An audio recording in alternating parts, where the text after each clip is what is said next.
عز وجل. أهلا وسهلا بفضيلة شيخنا. هذه ندوة ستكون ندوة مفتوحة يشارك فيها الجمهور، الأخوان الحاضرين هني، فليجيب فضيلة الشيخ على الأسئلة التي ستطرح من الأخوان. تفضل الأخوان اللي عندهم سؤال فليتفضلوا. تفضل.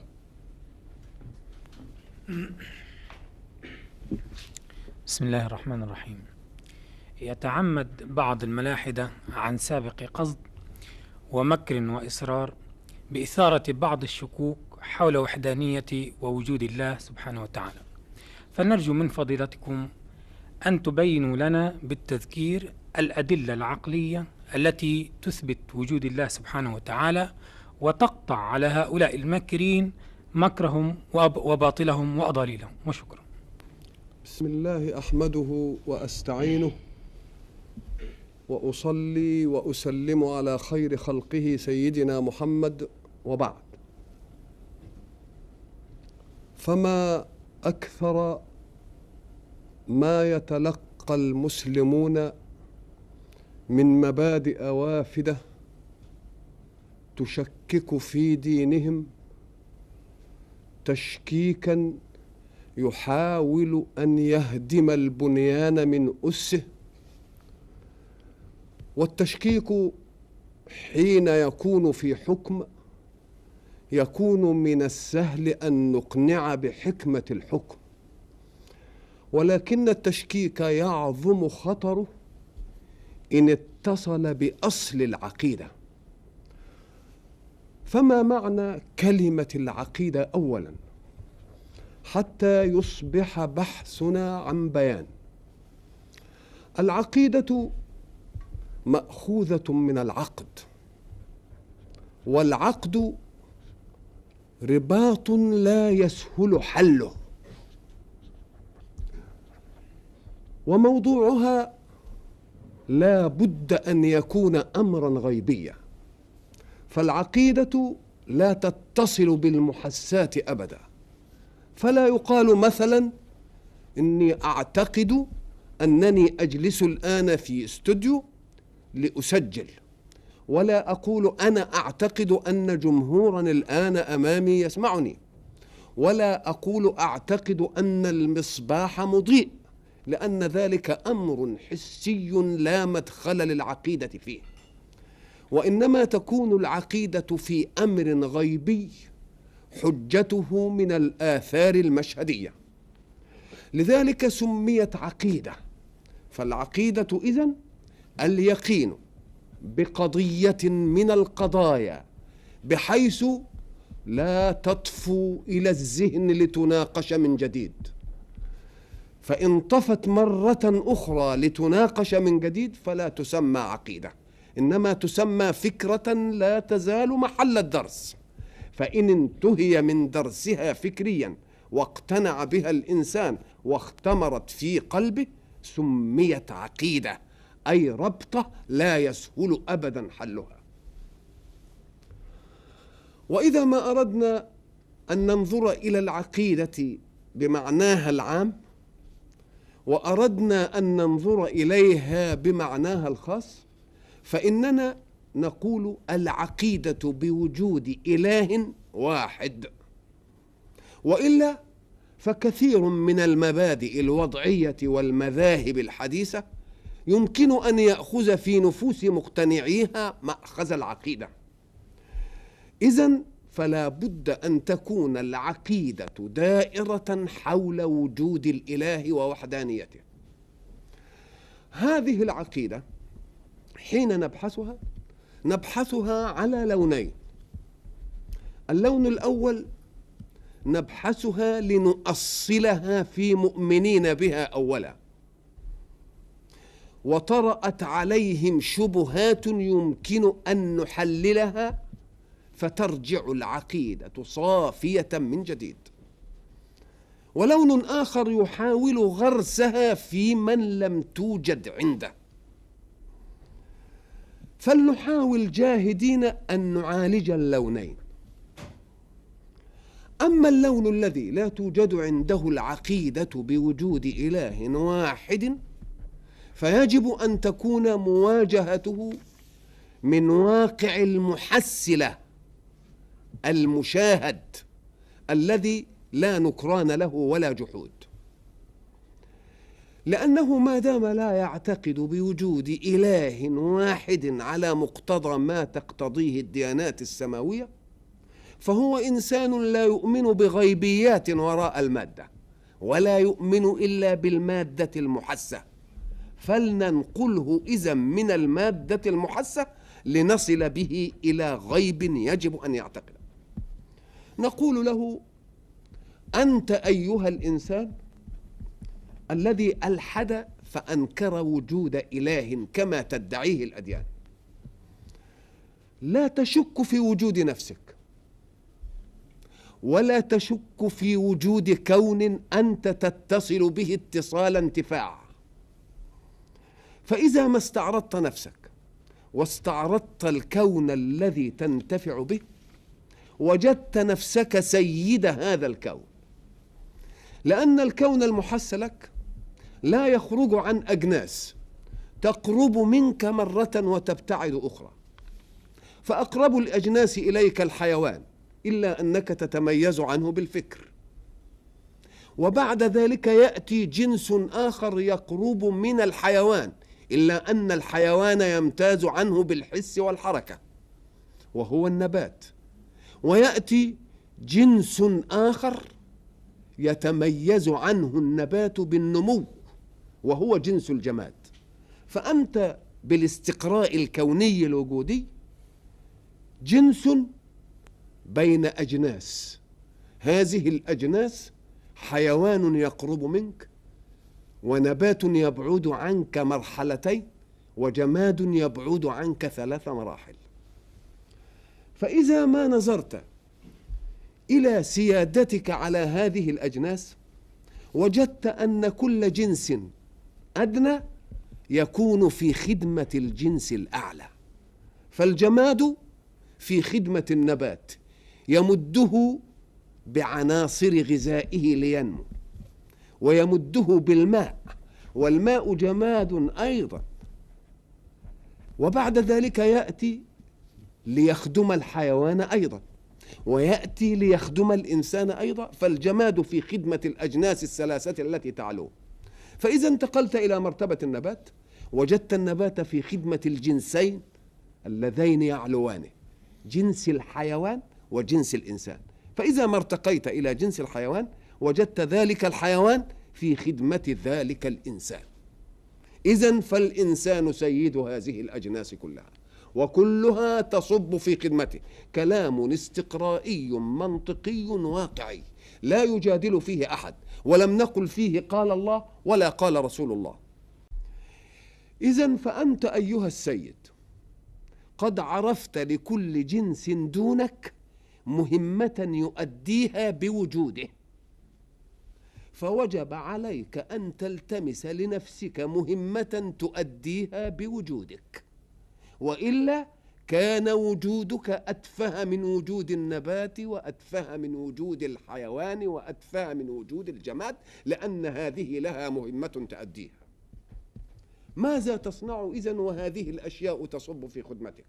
إذن فلا بد في سلسلة الارتقاءات الجنسية أن كل جنس يخدم جنسا أعلى. إذن فلتسر المتواليات الجنسية إلى القمة.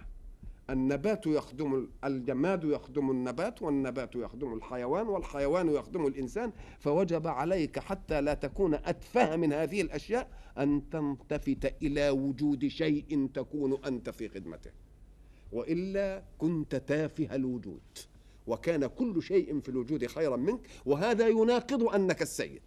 إذن فلا بد أن توجد لك مهمة تناسب سيادتك، ولكن ليس هناك جنس أعلى مني في مرئياتي. إذن فلا بد أن يقف العقل هنا وقفة ليجهد نفسه في وجود ذلك الشيء الذي يجب أن يرتبط به، وقفة عقلية. لم نقل قال الله ولا قال الرسول. فإذا ما نظر نظرة أخرى وجد شيئا آخر عجيبا، وهو أن هذه الأشياء التي هي في خدمته بالواقع والاستقراء ليس له قدرة عليها ولم يوجدها هو لتكون في خدمته، بل أدت له الخدمة قبل أن يقدر على أن يقدر غيره له لنفسه. إذن فوجب أن يبحث عن شيء أقوى منه وأقوى من الأجناس سخر ما لا يقدر عليه الإنسان لخدمة ذلك الإنسان. وقفة عقلية أخرى. وشيء آخر، أنك حين تترقى في الأجناس تجد أن الجنس الذي يدخل في مكنتك انتفاعا يتطلب النفع هو من شيء لا يدخل في مكنتك. فالجماد والنبات والحيوان في مكنتي وفي مقدوري، ولكنه في حاجة إلى أشياء أخرى ليست في مقدوري. إن حاولت أن أسخرها تمليكا لا أستطيع. فالشمس التي تمد كل هذه الأشياء بحرارتها وضوئها لتؤدي مهمتها لا تدخل تحت قدرتي، والهواء لا يدخل تحت قدرتي، والقمر لا يدخل تحت قدرتي، والماء لا يدخل تحت قدرتي، وعملية تبخيره وتكثيفه لا تدخل تحت قدرتي، ومع ذلك تؤدي. إذن فهي تؤدي لك وتؤدي للجنس الذي من الممكن أن تتملكه. إذن فكلما ابتعدت ملكية الإنسان للأجناس التي تخدمه كلما قويت نفعية هذه الأجناس. فوجب أن تدخل أيضا في متوالية أخرى، وهو أن ما يمكن أن يدخل في قدرة انتفاعا خدمته مترتبة على ما لا يدخل تحت قدرته تملكا كالشمس والماء والهواء. إذن فوجب أن تتيقن أن ما يغيب عنك ولا يدخل حتى في حسك يكون أقوى من هذه الأشياء، وهو الذي سخرها لك. وقفة عقلية ثالثة. شيء آخر، أنك تجد نفسك تصنع أشياء من مادة موجودة توجد منها شيئا جديدا. فمثلا ذلك الكوب نصنعه، ولكننا نصنعه من ماذا؟ من مادة مخلوقة لنا، أم نذهب إلى جنس الجماد فنجد مادة كالرمل مثلا لها مواصفاتها الخاصة، وبعد ذلك نأخذها بنشاطنا الذهني فنذيبها حتى نصنعها عجينة، ثم نصنع منها ألواحا زجاجية، ثم نصنع منها أكوابا، ثم نصنع منها من الأواني ما شئنا. فإذا ما سلسلت أي صنعة من صنعات الإنسان فستنتهي إلى وجود شيء لم يدعي الإنسان أنه صنعه. سأقول لمن صنع ذلك المكتب: من أي مادة صنعت؟ يقول: من الخشب والمسمار والغراء. فقول له: ومن أين أتيت بالخشب؟ استوردته من السويد. فنذهب إلى السويد: يا سويد، وأنت جبت الخشب من أين؟ والله من الغابات. فنذهب إلى الغابات لنقول: وأنت يا غابات من أين أتيت بهذا؟ فلا تجد جوابا. فحين تنقطع الأسباب في يد البشر المعروف لك فاعلم أن قوة أخرى وراء تلك الأسباب. فإذا ما قطع ذلك الفكر واحد من البشر يقول للناس: إن اللغز الذي يبحث عنه عقلكم أنا جئت لأحله لكم، أولستم تبحثون عن شيء أعلى منكم لترتبطوا به؟ نعم. أولستم تبحثون عن قوة أقوى من قوتكم ومن قوة الأشياء المسخرة لكم، ولم تسخروها بقدرتكم لتبحثوا عمن أخضعها وسخرها وهي أقوى مني ولا تدخل في ملكي؟ فيقول: نعم. ألست تبحث حين تسلسل الصناعات إلى موادها الأصيلة إلى من أوجد هذه المواد التي أنشأت منها هذه الصناعات؟ فيقول: نعم. يقول: أنا أدلك، إن القوة التي تبحث عنها اسمها الله، وأنا جئت لأبلغك عن الله. أنا لم أجئ لأعرفك الله، وإنما جئت لأعرفك مراد الله منك. ومعجزتي أنني أستطيع أن آتي بشيء أنت نابغ فيه وأعجزك فيه،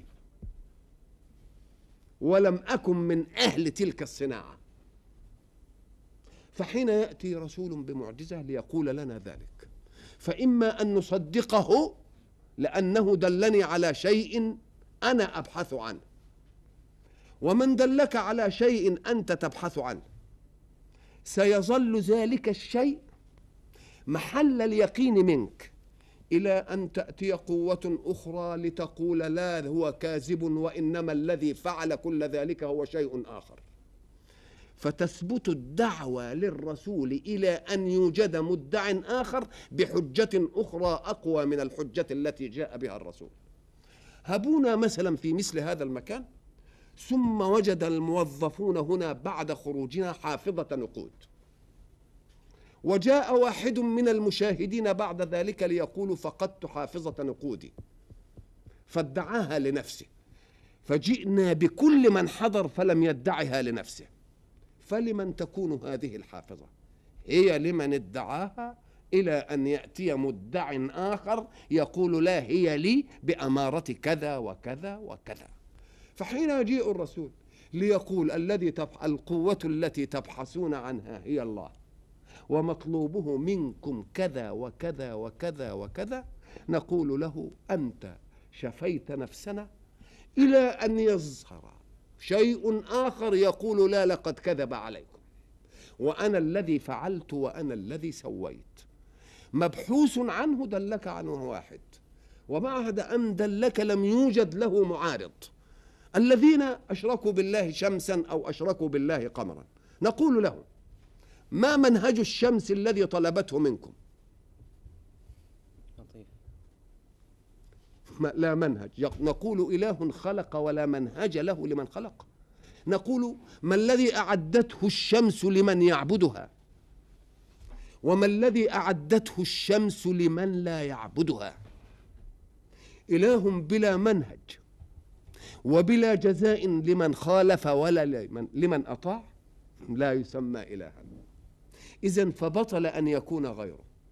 وبعد ذلك ننظر نظرة أخرى، هذه النظرة تستوي فيها كل العقول وكل الأجناس وكل الثقافات.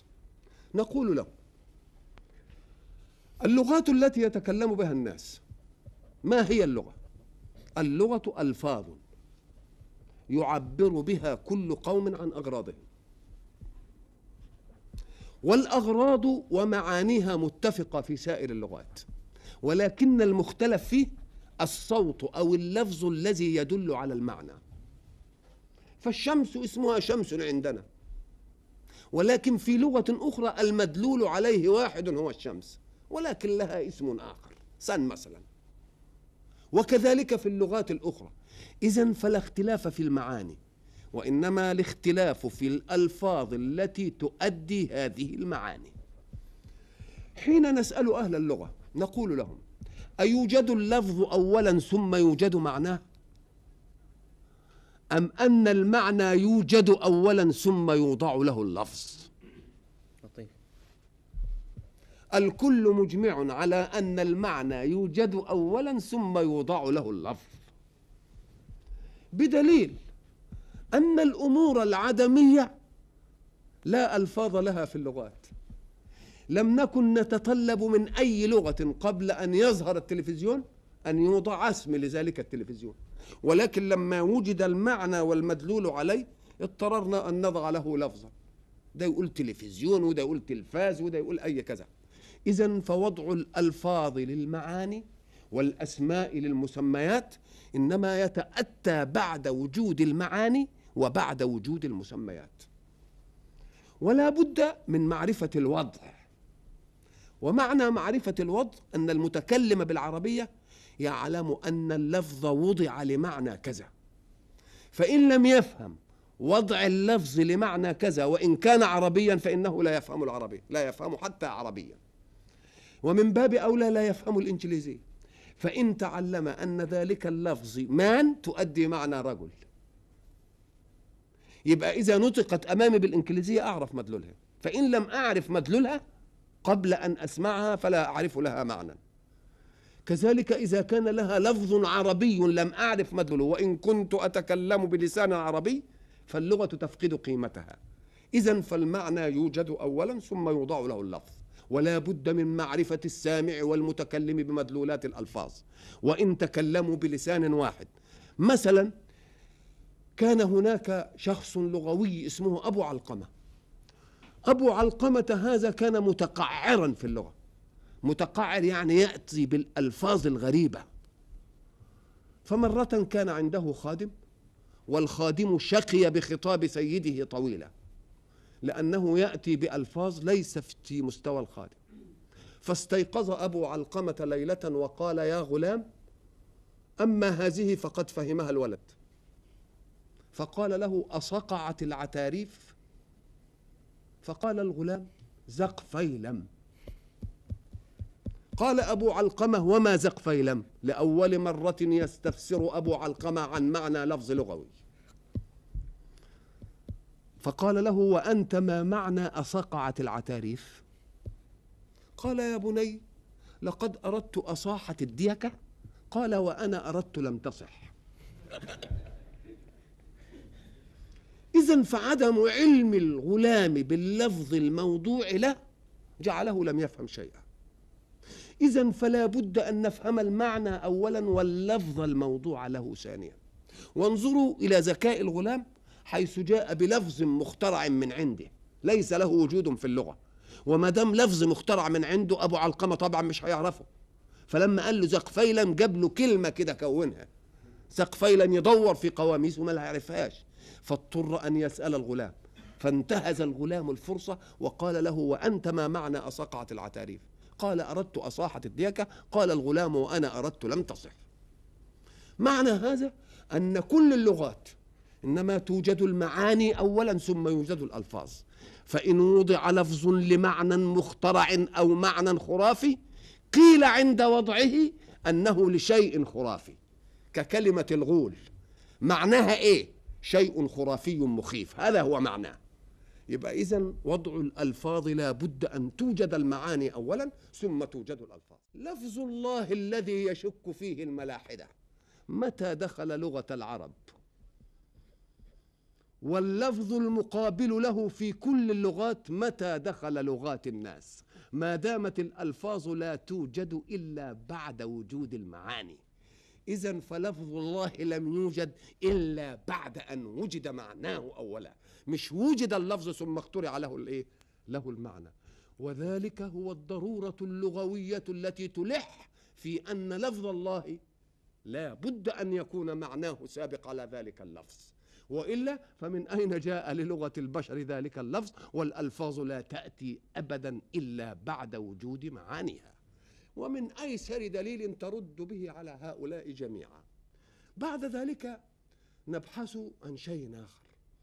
الفلاسفة ومدارسهم المختلفة من أول مدارس اليونان حينما بحثوا بعقولهم ورأوا أن عقولهم لها سيادة وتستطيع أن تلج حتى الغيب، عندهم فلسفتين. الفلسفة الأولى الفلسفة المادية التي تبحث في المادة والتجربة عليها، العلوم التجريبية. وشيء آخر يسموه الميتافيزيقا، يعني شيء وراء المادة. وأجهدوا نفوسهم في ذلك اللون من الفلسفة، أي شيء وراء المحسات، وبحثوا فيه بمدارسهم المختلفة. فما الذي قال لهم إن وراء المادة شيء يجب أن يبحث عنه؟ ما دام الأمر متعلق بالأمور المادية بس، من أين عرفوا أن وراء المادة شيء يجب أن يبحث عنه؟ إذن فالدليل لنا لا أنهم وصلوا، ولكن لأنهم أجهدوا عقولهم في أن يبحثوا وراء المادة ما هو. إذن فهم مقتنعون وجدانيا وفطريا أن المادة لا يمكن أن تكون وحدها، ولا بد من وجود شيء خلف هذه المادة هو الذي يحرك هذه المادة، سواء عرفوا ووصلوا أم لم يعرفوا ولم يصلوا. وبعد ذلك نجد الفلسفة المادية انفصلت عن الميتافيزيقا. لماذا انفصلت؟ لأن الفلسفة المادية أدت ثمارها للكون وأعطت العالم وسائل حضارية وارتقت حيوات الناس ورفعت، والفلسفة الميتافيزيقية لم تعطي العالم شيئا أبدا وظلت في متاهاتها إلى تلك الساعة. لماذا؟ لأنهم تعدوا حدود تعقلهم. المطلوب في القوة التي وراء الكون أن تتعقلها لا أن تتصورها، وفرق بين تعقل الشيء وتصوره. كيف؟ نحن هنا في حجرة مغلقة ثم دق الجرس، كلنا يتعقل وجود طارق بالباب ونحن متفقون في ذلك جميعا، ذلك هو التعقل. فإذا دخلنا منطقة التصور دخلنا في متاهة، فمن قائل أنه شيخ كبير، ومن قائل أنه فتى، ومن قائل أنه صغير، ومن قائل أنه رجل، ومن قائل أنه امرأة، ومن قائل أنه طويل، ومن قائل أنه قصير، ومن قائل أنه جاء بشير، ومن قائل أنه جاء نذير، لأننا دخلنا في متاهات التصور. ولو وقفنا عند منطقة التعقل فقط أن طارقا بالباب لتركنا للطارق أن يعبر عن نفسه، من أنت؟ فيقول أنا فلان. إذن فالتصورات لا تأتي من المتصور وإنما تأتي من الشيء المتصور. ما مطلوبك؟ مطلوبي كذا وكذا وكذا. فكان من الواجب أن يكتفي العقل بتعقل قوة وراء تلك المادة المحسوسة، هذه القوة لها عمل في تلك المادة المحسوسة، ثم يترك العقل الزمام للقوة نفسها لتحدثه عن اسمها، اسمي كذا، وعن مرادها، وعما تعده لمن يسير وفق طاعتها، وعما تعده لمن يسير على نظام معصيتها. فالفلاسفة إذن لم يضلوا في التعقل وإنما ضلوا في منطقة التصور. لماذا؟ لأنك حين تريد تصور شيء لا تتصوره إلا على وفق المحسوس لك، ومحال أن تتصور الله على وفق المحسوس لك، لأنه ما دام خلف الجميع وما دام فوق الجميع وما دام وراء الجميع وأنه خلق الجميع فلا بد أن يكون متميزا عن الجميع، وأنت لا تستطيع أن تتصور إلا على ضوء ما عرفت الناس. ولذلك الذين صوروا الله قعدوا صوروه برضو زي شكل الإنسان، وله كذا وله كذا، ويجلس ويخطو ويتصارع مع يعقوب. لماذا؟ لأنهم لا يعرفون في تصورهم موجودا إلا ذلك الإنسان. إذن فالذي أتعب الفلاسفة ليس منطقة التعقل بوجود قوة، ولكنها منطقة التصور، تلك هي المتاهة. إذن فالعقل بفطرته أولا وببحثه الاستقصائي في مادة الوجود ثانيا وبما ينقل إليه ثالثا مدين إلى أن يؤمن بوجود قوة سميت القوة باسم، هذا الاسم لا بد أن يكون له قبل الإطلاق معنى موجود في النفوس، وإلا لو لم يكن له معنى موجود في النفوس لكان شيئا خرافيا، ونص على أنه شيء خرافي. الذين يناقشون المسألة من الناحية الإلحادية نقول لهم: أنتم تنظمون حياتكم بعقولكم وترون وضع نظام للإنسان في الحياة أمر ضروري، ووضع أي نظام ضروري لحياة الإنسان أنتم اضطريتوا إليه حتى يا ملاحدة بأن تصنعوا قوانين وتجرمون أفعالا وتعاقبون على هذه الجرائم. فالكون الذي تعيشون فيه أخلا من الجرائم التي يؤمن الجميع بجرميتها؟ لم يخلو. لكن هل يستطيع إنسان أن يقول أنه يستطيع أن يعرف كل جريمة وقعت، وخاصة إذا كان صاحب الجريمة ذا حيلة يستطيع أن يستتر بها ويفعل ولا تدخل يد القانون فيه؟ نقول لهم: وهؤلاء هم الذين يحدث منهم الفساد، لا الذين تقع أعين القانون عليهم. أشد الناس فتكا بالمجتمعات هم المحتالون الذين يستطيعون أن يصنعوا الجرائم ومع ذلك لا تقع يد القانون عليهم. فنقول لهم إذا كنتم أنتم قد فعلتم بمن وقعت عينكم عليه عقوبات، فالذين لم تقع عينكم عليه وهم أكثر إفسادا في الكون ممن وقعت عليه عيونكم أيتركون هكذا؟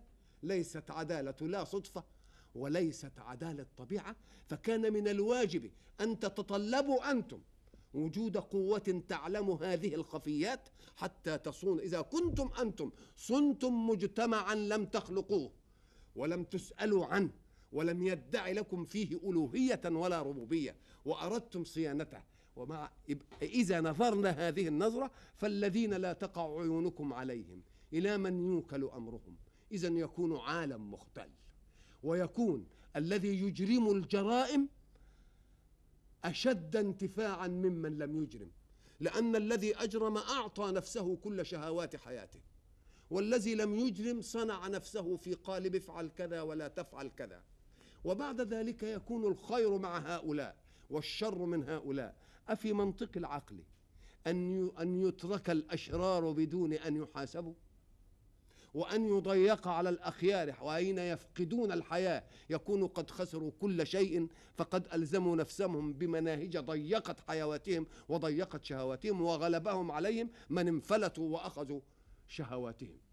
إذا كان هؤلاء الذين يلحدون في الله نقول لهم تعالوا إذن لننظر فيما نقول إنه صدر من عند الله وفيما صدر من عندكم أيها الملاحدة، فلننظر إلى أي تقنين قننتموه لهذه الحياة، فسنجد تقنينات اضطر إلى تعديلها 1000 مرة، بينما نجد التقنين الذي نقول نحن أنه جاء من عند الله تقنين يصل قمة التميز، وكل تعديل في تقنيناتكم يقربكم منه.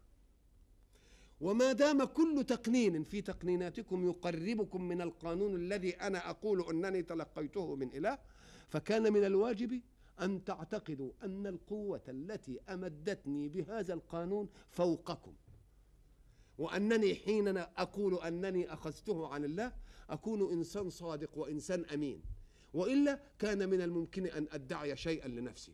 ولذلك حينما كان الرسول يأتي بعجيب معجز يقول من عندك، أنت جايب من عندك، أرأيتم إنسانا يصنع كمالا ثم يجعله لغيره؟ الناس في بشريتهم يأخذون كمالات الناس لينسبوها إلى نفوسهم، فيقول قل لو شاء الله ما تلوته عليكم ولا أدراكم به فقد لبست فيكم عمرا من قبله أفلا تعقلون. يقولوا ده من عندك، يقول لهم والله من عند، أنا بشر ولا أستطيع أن أتي بهذا الكلام. أرأيتم عبقريا يأتي بتقنين ثم بعد ذلك يعزوه لغيره إنه يسرق قوانين الناس ليقول إنها من وضعه.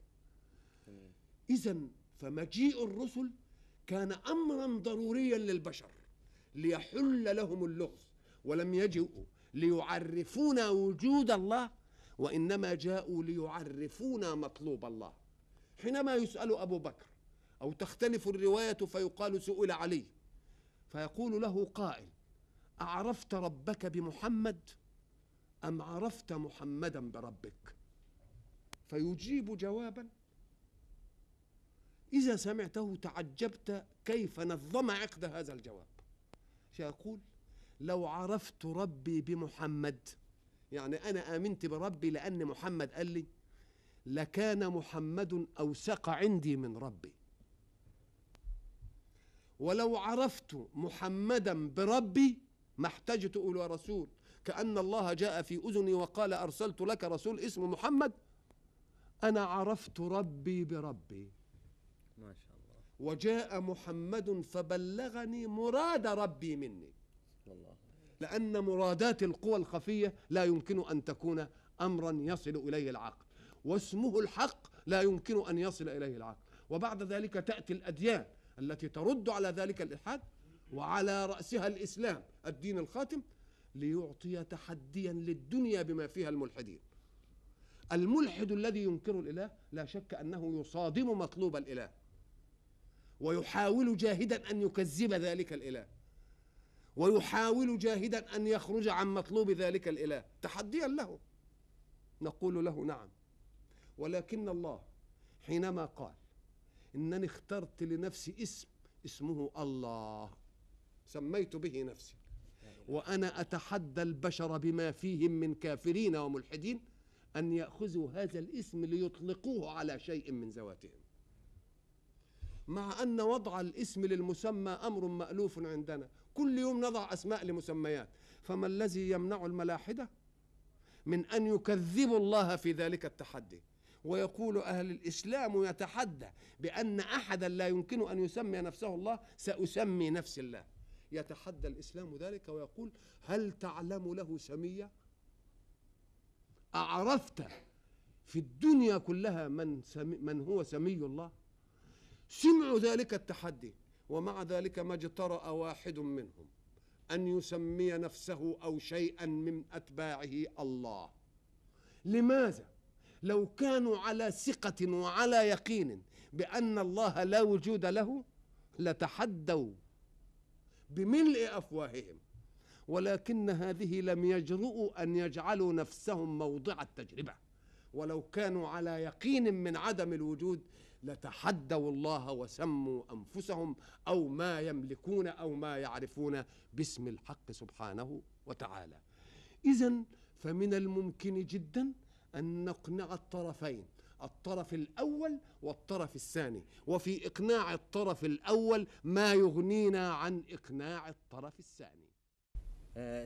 سؤال آخر، تفضل. بسم الله الرحمن الرحيم.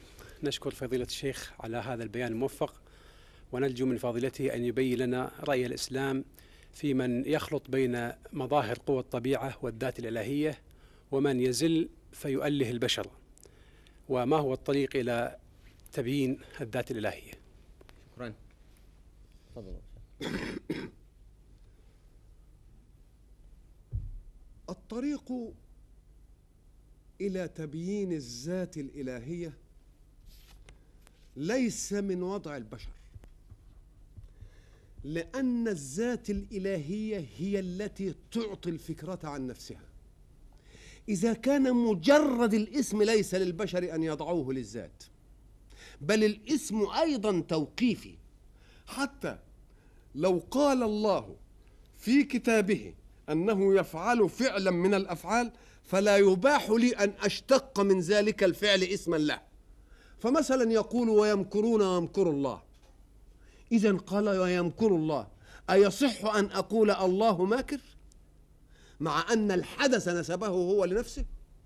يخادعون الله وهو خادعهم، أيصح أن أقول الله مخادع؟ فإذا كان لا يباح لي أن أطلق على الله لفظا أطلق الله فعل ذلك اللفظ لذاته، يبقى من باب أولى أن لا أتدخل في أصل الذات، لأنني منعت من اسم الذات. فإذا كنت منعت من اسم الذات ولا رأي لي فيه، يبقى ذات الذات يجب أن لا يكون لي رأي فيها أبدا. فالذات هي التي تعلن عن نفسها اسما ومسمى وصفة، ويكفي أن توجد في إطار ليس كمثله شيء. لماذا ليس كمثله شيء؟ لأنه ما دام الحق قد أخذ وضع الألوهية ووضع الربوبية والكل مربوب له، فيجب أن يكون متميزا عن هذه الأشياء، لأنه لو كان في خلقه مثل له لأحطنا بالله، والإحاطة بالله قدرة للعقل عليه. أنا إذا أتيت بتمرين هندسة وطرحته على طلاب، فالذي يقبل على حله يقال قدر عقله وفكره على التمرين. فلو أنني استطعت أن أتصور الله على وفق شيء متصور في البشر أكون قد قدرت على الله، ويصبح الله مقدورا عليه، والقادر لا ينقلب مقدورا عليه أبدا. ومن عظمته أنه لا يدرك. إذا كان بعض المعاني عند الناس، المعاني التي يجندون لها حيواتهم ويضحون من أجلها بكل شيء، كلمة الحق مثلا، الحق معنى لا شكل له ولا صورة ولا هيئة، ومع ذلك نجد للحق كمعنى أنصار. المادة كلها عقولا وطاقات في خدمة ذلك الحق، والحق معنى من المعاني.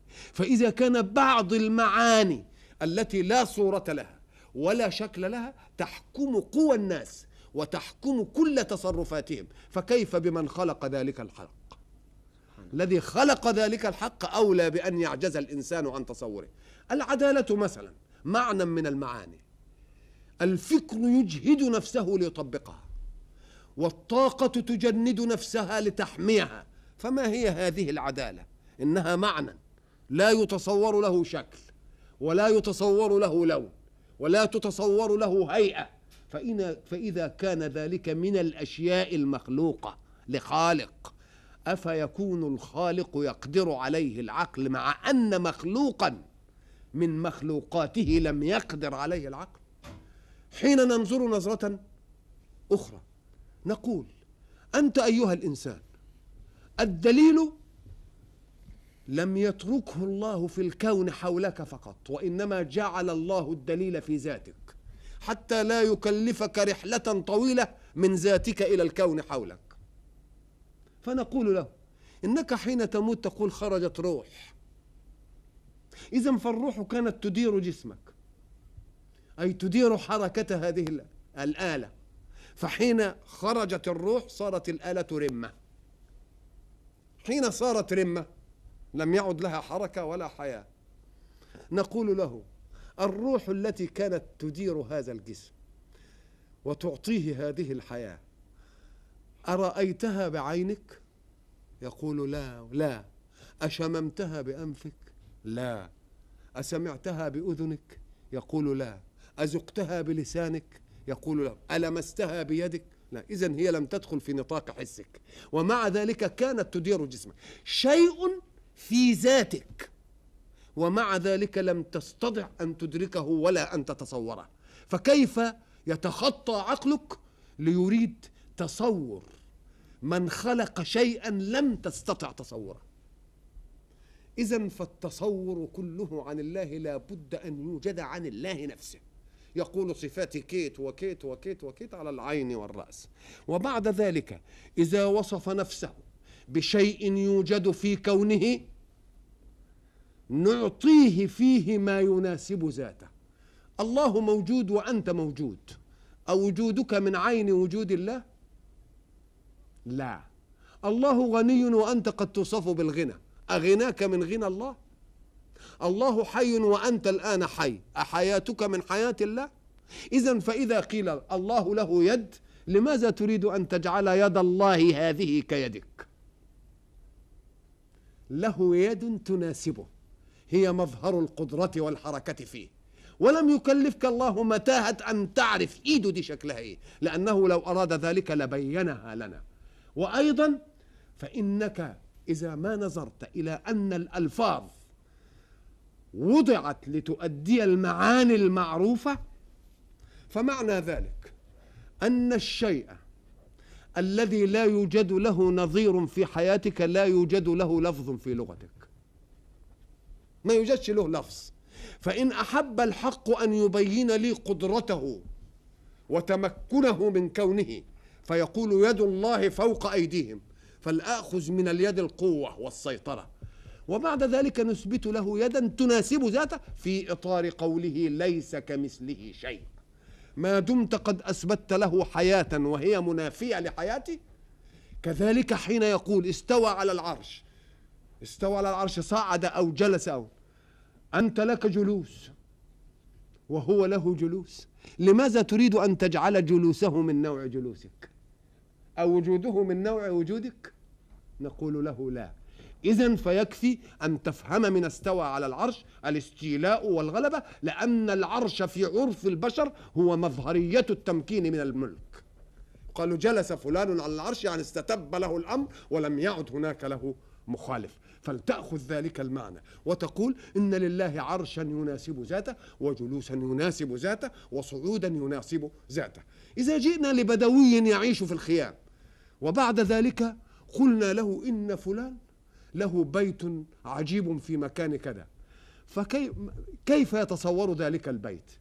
أيتصوره على مستوى لم يره أم سيأتي إلى متصورات كان يعرفها ويقول بيته زيه؟ فإذا ما ذهب للواقع وجد بيتا آخر من لوع آخر لم يدخل تحت تصوره. ليه؟ لأن مثل هذه المرائي ما كانت تتصور وهو لم يرها. فإذا كان ذلك في معلومات البشر وفي مصنوعات البشر، فإذا ما وصف الحق نفسه بشيء بعضه في كونه فيجب أن أنسبه لله كما نسبه الله لنفسه، فلا أعطل.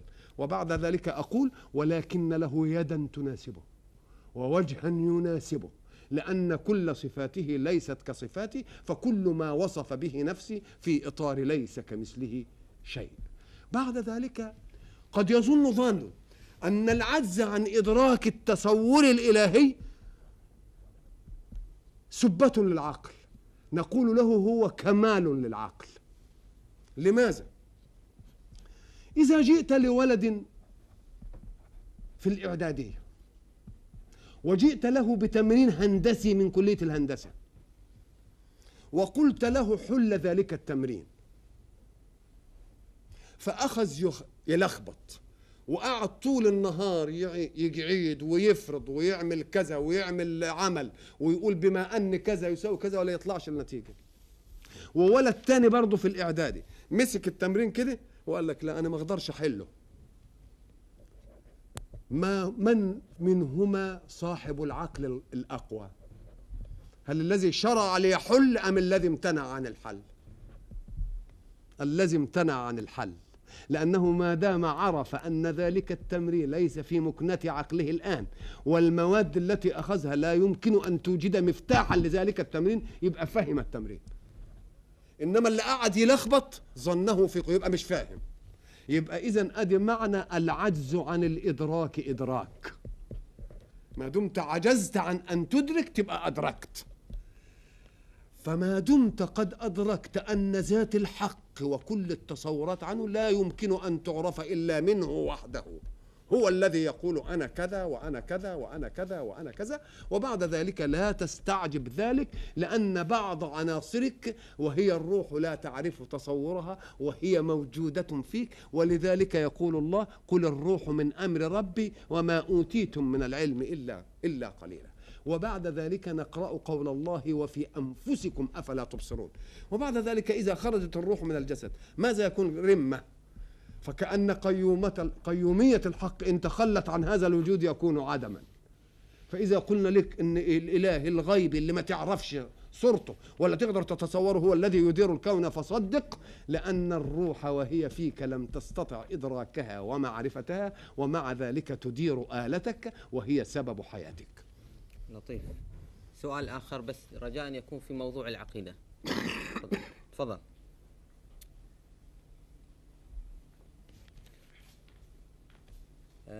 أعزائي المشاهدين، نشكر فضيلة الشيخ محمد متولي شعراوي بعد أن حلق بنا في جولة فكرية عقلية في موضوع العقيدة، أفاض فيها بما فتح الله به عليه، وقد وفقه الله إلى سياق الأدلة الدالة على وجود الله سبحانه وتعالى.